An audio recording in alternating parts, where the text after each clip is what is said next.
Барлықтарыңа сәлем. Уәде еткенімдей сіздермен үлкен жаңалығыммен бөлісейін деп отырмын. Менің келесі жекпе-жегім 205 фунт, жартылай ауыр салмақта өтеді.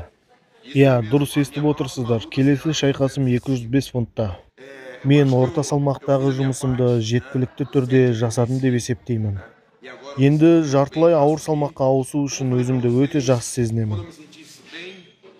Бұл мәжбүрлі түрде немесе амал жоқтықтан ауысу емес. Менің ойымша дивизион ауыстырудың дәл қазір сәті түсіп, уақыты келіп тұр деп ойлаймын. Келесі қарсыласымның кім екенін қазірге айта алмаймын. Бірақ жаңалықтарыммен сіздерді әрдайым хабардар етіп тұрамын. Және тағы бір нәрсені түсіндіре кеткім келеді. 185 фунттық орта дивизионда мен әрдайым салмағымды жасап келдім. Бұл туралы көп адамдарда күмән бар екенін білемін, бірақ мен өз міндетімді бұлжытпай атқардым. Мен үшін дәл қазір жартылай ауыр салмаққа ауысудың сәті түсіп тұр. Сіздер бұл жаңалығымды жақсы қабылдайды деп үміттенемін.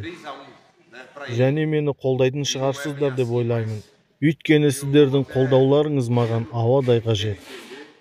Және жекпе-жектен кейінгі Адесанияның провокациясын барлықтарыңыз көрдіңіздер. Ол өзін осыған дейінгі 3 жекпе-жекте жеңген адам сияқты ұстады. Бірақ оны түсінемін, немесе түсінуге тырысамын десем де болады. Өйткені мені бір рет болса да жеңу оның арманы болды және оған жетті.